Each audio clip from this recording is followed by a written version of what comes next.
सभी को नमस्कार। आज हम लोग एम्प्लॉयबिलिटी स्किल में चैप्टर 4.11 को पढ़ेंगे, जिसमें स्पीकिंग के बारे में हम लोग समझेंगे। देखिए, स्पीकिंग का मतलब हमें ये समझना है इस चैप्टर में कि हम किस तरीके से बोलें, किस तरीके से दूसरे के साथ कन्वर्सेशन करें, बातचीत करें कि हमारी बात को सुनने के लिए वो व्यक्ति आतुर रहे, यानी हमारी बात को सुनने के लिए हमेशा आकर्षित होता रहे। जब वो आकर्षित होगा तो हमारी बात को सुनने की कोशिश करेगा। कई बार आपने देखा होगा, हमने भी इस चीज़ को महसूस किया है कि जो कई फिल्मों में एक्टर और एक्ट्रेस के डायलॉग होते हैं वे हम लोगों को लंबे समय तक याद रहते हैं। क्यों? क्योंकि उनका जो वे ऑफ स्पीकिंग है वो इफेक्टिव होता है। तो वे ऑफ स्पीकिंग कैसे इफेक्टिव होता है, चलिए हम लोग इस चैप्टर के माध्यम से समझते हैं। The appropriate expression to use while speaking, यानी अप्रोप्रिएट एक्सप्रेशन क्या होना चाहिए, किसके दौरान? स्पीकिंग के दौरान। यानी हम लोग आपस में बात करें तो हमारा एक्सप्रेशन क्या होना चाहिए, यानी हमारा प्रभाव दूसरे के ऊपर क्या पड़े, हमारे आप कह सकते हैं कि फेस का और हमारे वॉइस का दूसरे के ऊपर क्या प्रभाव पड़े। How to clearly communicate your views to other, आप कैसे दूसरों के साथ अपने व्यूज को जो है साझा कर सकते हैं।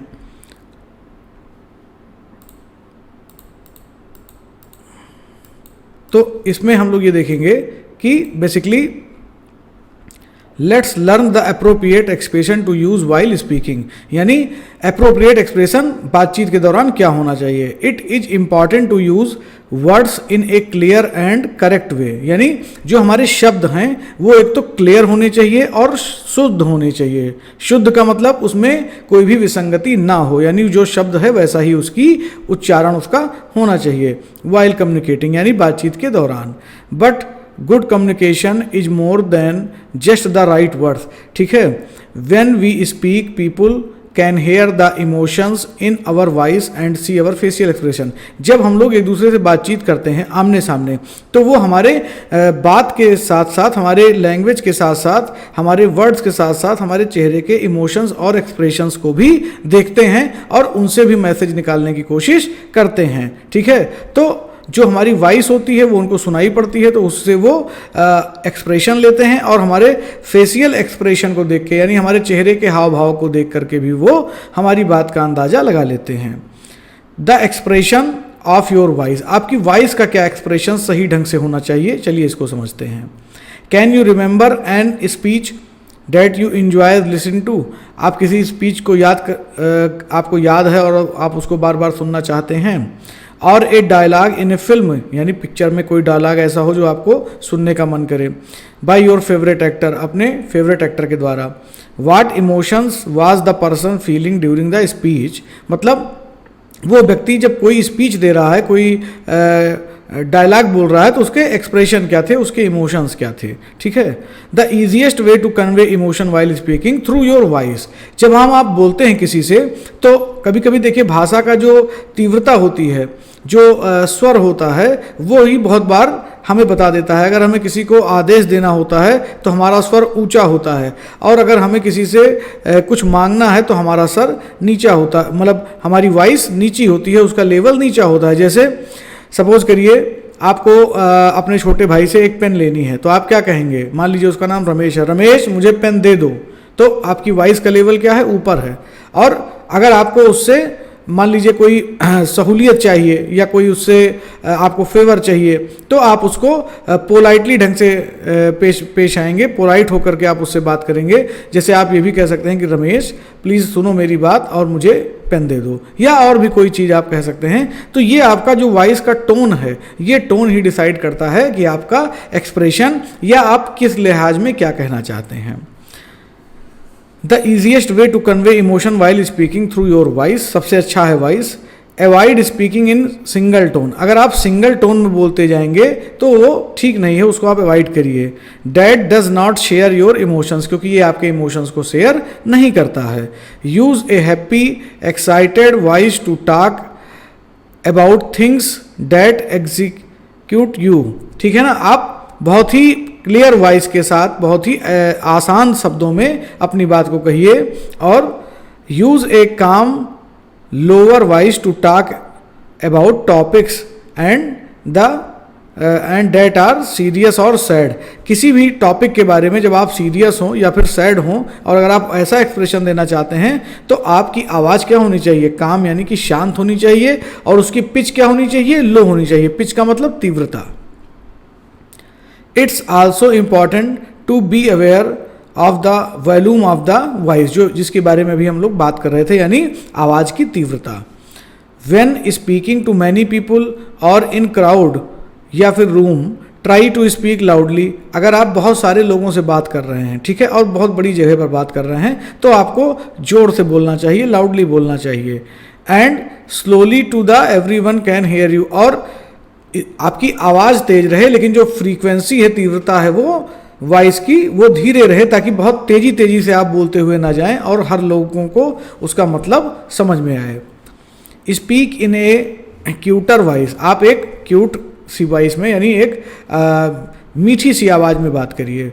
व्हेन स्पीकिंग इन वन और फ्यू पीपल्स, जब आप अपने घर में आप देखते हैं, कमरे में आप बैठते हैं, कुछ एक दो लोगों से बात करनी होती है, तो आपके बात करने का लहजा अलग होता है। और जब आपको कहीं ऐसी जगह पे बात कहना है जहाँ पे बहुत सारे लोग हैं, तो वहाँ पे आपके बात करने का ढंग बदल जाता है।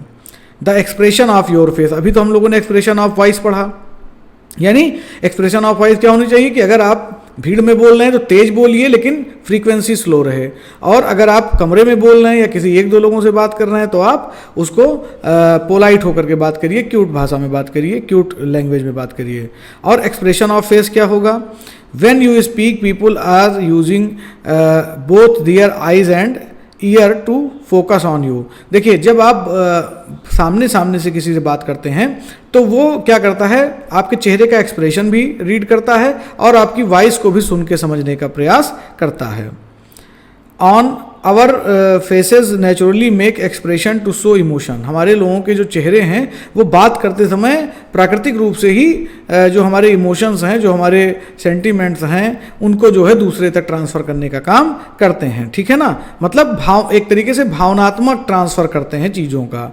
ठीक है, कि किस भाव से हम कौन सा शब्द किसी के लिए यूज कर रहे हैं।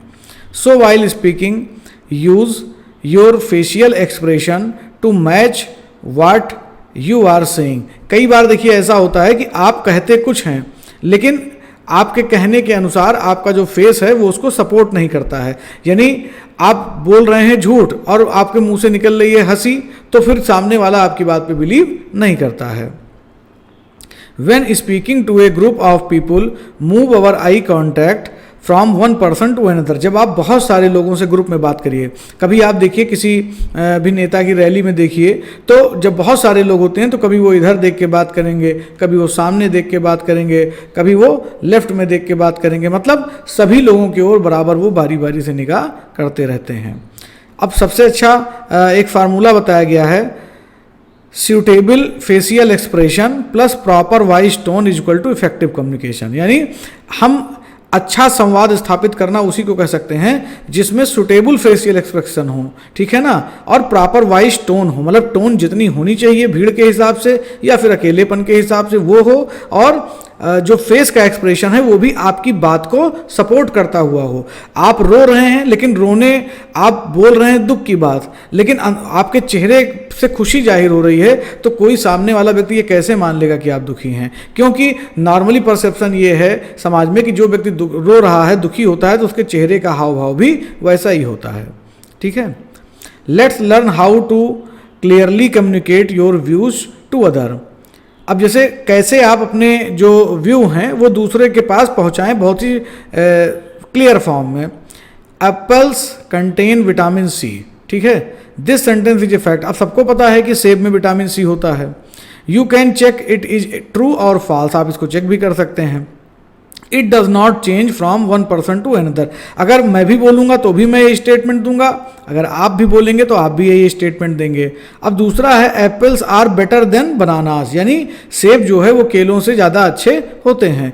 अब ये फैक्ट नहीं है, ये मेरा ओपिनियन है, हो सकता है आपको ये चीज़ ना सही लगे, आपको केले ही ज़्यादा ठीक लगते हों एप्पल्स की अपेक्षा, तो ये हमारा ओपिनियन है, इस पर हम श्योर नहीं हो सकते हैं। During conversation we some time states fact, कभी कभी हम लोग वार्तालाप के दौरान फैक्ट की बातें करते हैं।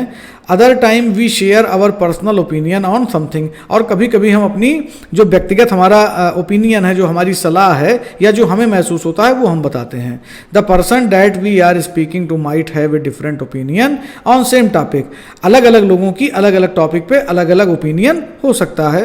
We can use certain words and phrases to communicate our opinion during conversation. एक ही चीज़ को लेकर के कोई कह सकता है कि नहीं हमें ये चीज़ पसंद है, और कोई कह सकता है कि नहीं ये चीज़ हमें नापसंद है, तो ये हमारे आपकी चॉइस की बात है, ठीक है ना। अब ओपिनियन और example, I feel that these yellow light are too bright, ठीक है ना, ये मेरा ओपिनियन है, मुझे ऐसा लग रहा है कि जो पीली लाइटें हैं वो बहुत ज़्यादा चमकती हैं। इन माई ओपिनियन, मतलब ये ओपिनियन को देने वाले फ्रेज हैं। आई फील करना मतलब आप महसूस करते हो तो दूसरा नहीं महसूस कर सकता है, जरूरी नहीं है। इन माई ओपिनियन, आपकी राय क्या है तो जरूरी नहीं कि दूसरे की राय हो। पर्सनली आई थिंक का मतलब व्यक्तिगत रूप से मैं जो सोचता हूँ, तो इसमें भी देखिए फील करना, ओपिनियन देना, थिंक, ये हो गया सब कुछ अपने समझ की बात।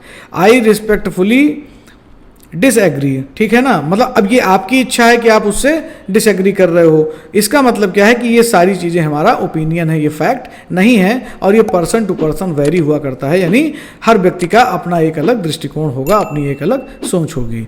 तो मिलते हैं, आशा करता हूँ आप लोगों को अच्छा लगा होगा ये लेक्चर, और मिलते हैं हम लोग नेक्स्ट लेक्चर में। तब तक के लिए नमस्कार। आप लोग चैनल को लाइक करिए, सब्सक्राइब करिए, ज़्यादा से ज़्यादा शेयर करिए। Thank you.